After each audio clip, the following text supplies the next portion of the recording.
All right, so I'm out here on this pretty Saturday trying to work on this truck. I want to build a different hitch setup in the back. I'm going to pull this bumper off. I'm going to shorten the frame a little bit just to be able to get in the hitch that I want and make the truck as short as possible.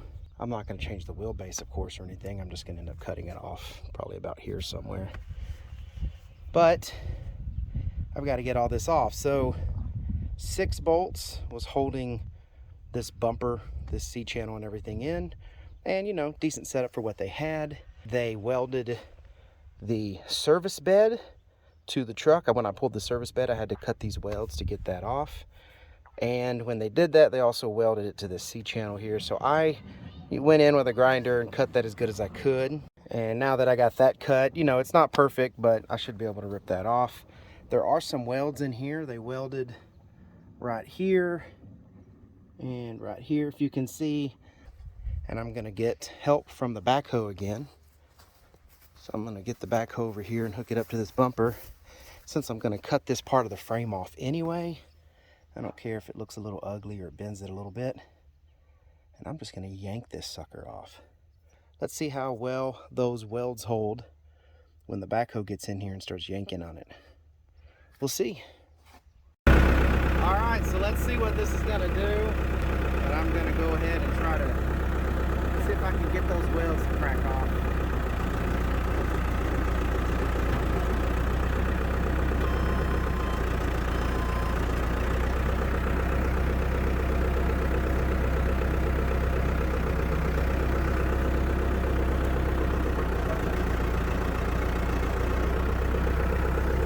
See what happens if I lift it.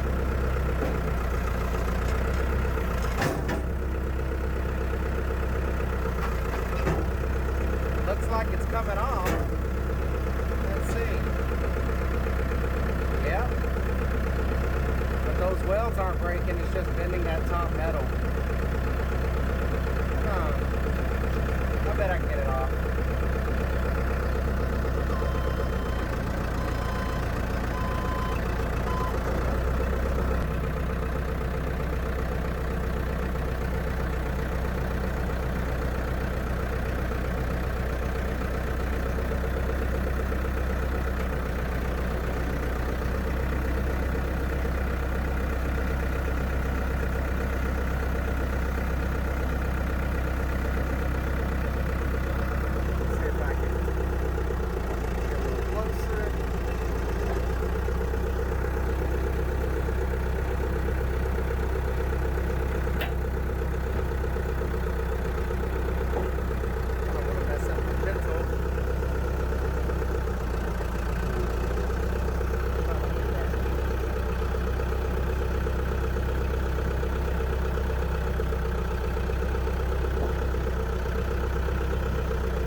Bent up that back metal area, which I don't really care. I wasn't going to use any of that.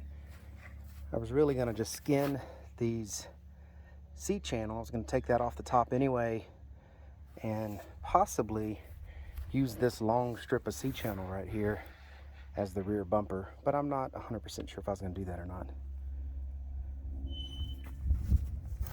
All right, let's see. Well, it did snap off a little bit of weld. There wasn't much holding that. Very little bit left holding that on there. And of course the other side is probably the same. I don't even think that weld was holding at all. I'm pretty sure that weld was already broken.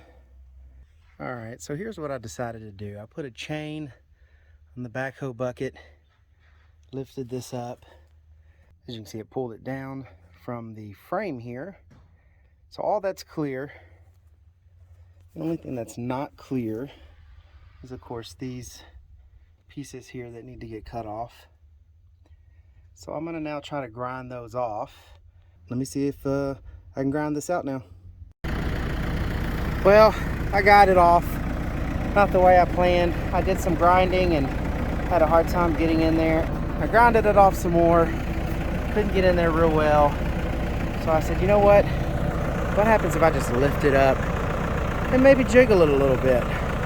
So I lifted it, jiggled it. I may have done a couple running pulls, you know, whatever it takes. Yeah, you gonna make it all 220? Yeah, 220, 221, whatever it takes. Whatever it takes. But anyways, it's off. Mangled, but off.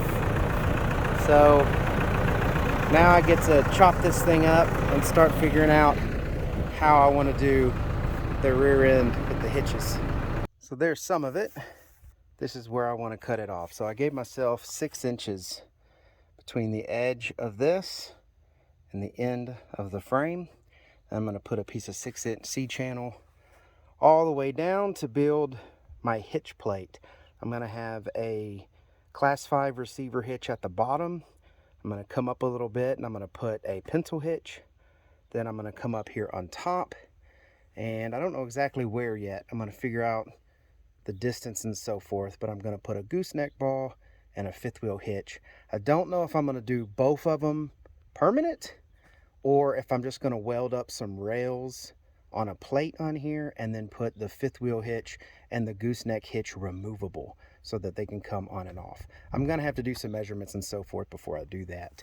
But for now, I'm definitely going to get the end plate on this and start getting the bumper designed on how I want to do the pintle and the receiver hitch. But I've got this side cut off and grounded around the edges so it's nice and non-lethal. Keep my fingers. That one finger from the tires still, it's getting better. Like I said, at least I didn't lose the end of it. And here I just created myself a little grind mark where I can get this one exactly at 6 inches and cut it off too. All right, so that's what it looks like now. I'm at my stopping point for today. So that's it right there. That's how far back I'm gonna have it. And basically the back end of this is just gonna be one big plate with a hitch and a bumper on the back. So basically it's gonna stick out in the back just as much as it sticks out in the front. It's gonna have tires and bumpers, that's about it. So there it is. It's quite a bit shorter. It's not a whole lot different, but I think it dropped about 2.5 feet, something like that off the back. It's coming along. There it is. Once I get those bumpers and everything welded up, I'm going to put that on there and hopefully it'll look more like a normal street truck. All right, well, that's my update for today. If you would, go ahead and like that video. And if you haven't done so already, hit that subscribe button. And I will see y'all in the next video. Y'all take care.